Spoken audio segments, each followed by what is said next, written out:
دوستو، اسکرین پر نظر آنے والی یہ عالیشان اور خوبصورت عمارت قطب مینار ہے جو ہمارے دیش بھارت کی راجدھانی دہلی شہر میں موجود ہے۔ دوستو، ویسے تو اس عمارت کو بنے ہوئے لگ بھگ 800 سال گزر چکے ہیں، لیکن جب سے یہ عمارت بنی ہے تب سے لے کر آج تک لگاتار یہ عمارت ہمارے دیش بھارت کی شان مانی جاتی ہے۔ آج اس دیش میں شاید ہی کوئی ایسا انسان ہوگا کہ جو اس عمارت کو نہیں جانتا ہوگا۔ آپ کسی بھی چھوٹے سے چھوٹے ناسمجھ بچے کو بھی اس کا فوٹو دکھا کر جب اس کے بارے میں پوچھیں گے تو وہ آپ کو بے جھجک جواب دے گا کہ یہ قطب مینار ہے۔ مگر افسوس، اتنی صدی گزر جانے کے بعد بھی ہر ایک نے اس عمارت کو تو یاد رکھا، لیکن جس انسان نے اس خوبصورت اور عالیشان عمارت کو بنوایا تھا آج اسے ہر کوئی بھول چکا ہے۔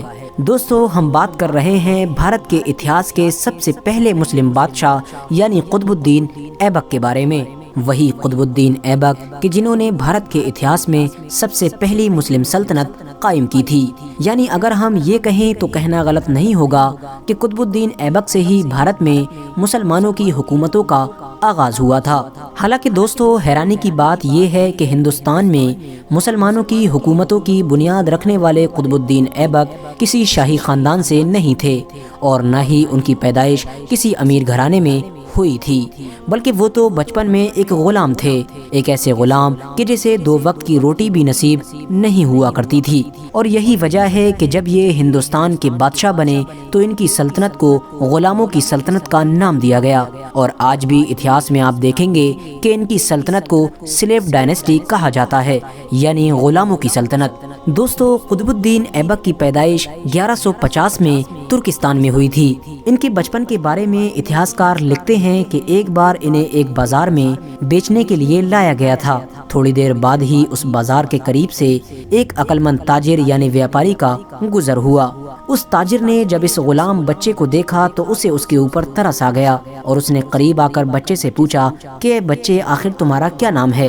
اس غلام بچے نے اس تاجر کو جواب دیا کہ میں اپنا نام بتا کر اپنے نام کی توہین نہیں کرنا چاہتا ہوں، کیونکہ میں ایک غلام ہوں اور آپ مجھے جس نام سے بھی پکارو گے وہی میرا نام ہوگا۔ غلام بچے کا یہ جواب سن کر وہ تاجر بہت حیران ہوا اور اس نے فوراً اس بچے کو خرید لیا۔ اس تاجر نے اس بچے کی بڑی اچھی طرح سے پرورش کرنا شروع کر دی۔ نہ صرف اس بچے کو اچھی تعلیم دلائی بلکہ ساتھ ساتھ گھڑ سواری، تیر اندازی اور تلوار بازی میں بھی ماہر بنا دیا۔ اس بچے نے بچپن میں ہی پورا قرآن کریم بھی حفظ کر لیا تھا، یعنی زبانی یاد کر لیا تھا۔ دوستو، کیونکہ قطب الدین ایبک بچپن سے ہی گھڑ سواری میں بھی بہت ماہر تھے، اسی لیے وہ تاجر ایک بار انہیں ایک ایسی جگہ لے کر گیا جہاں پر گھڑ سواری کا مقابلہ چل رہا تھا، اور خوش قسمتی سے وہاں پر غزنی کا حکمران یعنی شہاب الدین محمد غوری بھی موجود تھا۔ شہاب الدین محمد غوری نے جیسے ہی قطب الدین ایبک کو پہلی بار دیکھا تو وہ ان پر فدا ہو گیا اور ان کی بہادری اور ہوشیاری کو دیکھتے ہوئے انہیں فوراً اس تاجر سے خرید لیا، اور اس طرح سے قطب الدین ایبک ایک غلام کی شکل میں محمد غوری کے پاس پہنچ گئے تھے۔ وہی محمد غوری کہ جس نے 1192 میں راجپوتوں کے بہادر راجہ پرتھوی راج چوہان کو ہرا کر اجمیر اور دہلی کو فتح کیا تھا، اور محمد غوری کی اسی جیت کے بعد ہی بھارت میں بھی مسلمانوں کی حکومت قائم ہونے کا راستہ صاف ہو گیا تھا۔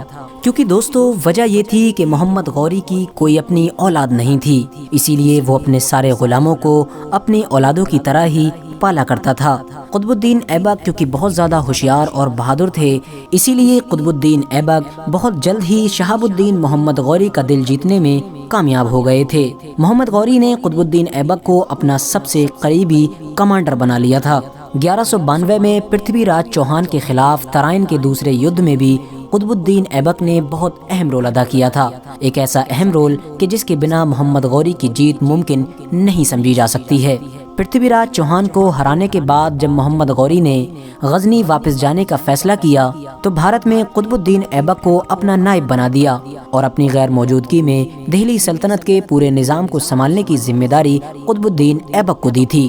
محمد غوری کی غیر موجودگی میں 1192 سے لے کر 1194 تک قطب الدین ایبک نے بھارت کے بہت سارے علاقوں کو فتح کر لیا تھا، جس میں میرٹھ، بلند شہر، قنوج اور بنارس جیسے بڑے بڑے شہر بھی شامل تھے۔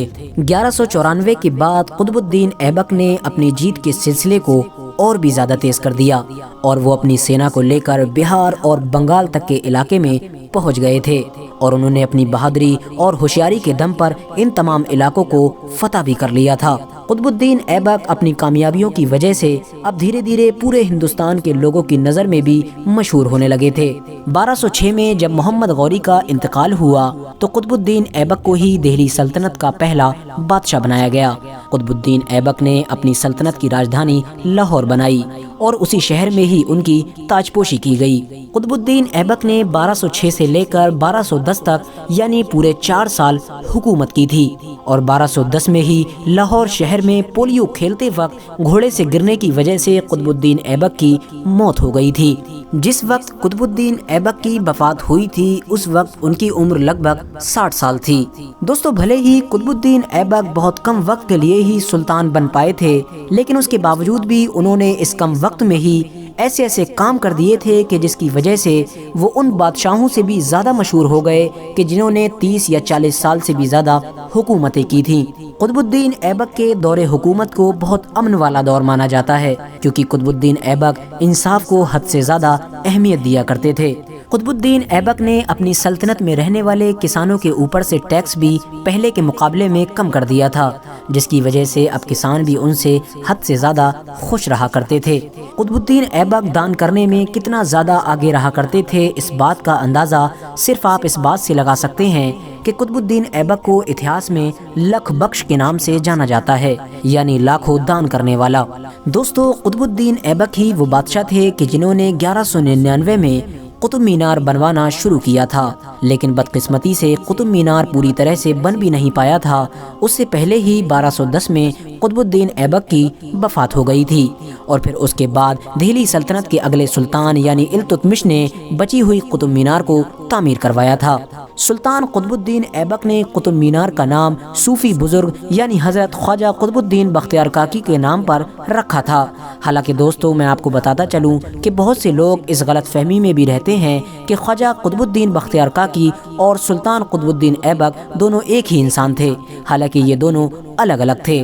اس کے علاوہ قطب الدین ایبک نے قطب مینار کے پاس ہی میں موجود قوت الاسلام نام کی مسجد بھی بنوائی تھی۔ اجمیر میں موجود 2.5 دن کا جھوپڑا بھی قطب الدین ایبک نے ہی بنوایا تھا۔ ان تمام چیزوں کے علاوہ جن 2 چیزوں کی وجہ سے قطب الدین ایبک کو سب سے زیادہ یاد رکھا جاتا ہے وہ ہے ایمانداری اور بہادری۔ قطب الدین ایبک اتنے زیادہ ایماندار تھے کہ کئی بار موقع ملنے کے باوجود بھی انہوں نے اپنے مالک سے کبھی غداری نہیں کی، اور یہی وجہ تھی کہ شہاب الدین محمد غوری بھی اپنے سارے غلاموں میں قطب الدین ایبک کو ہی سب سے زیادہ پسند کرتے تھے اور انہیں ہی اپنی سلطنت کا وارث یعنی حکمران بنانا چاہتے تھے۔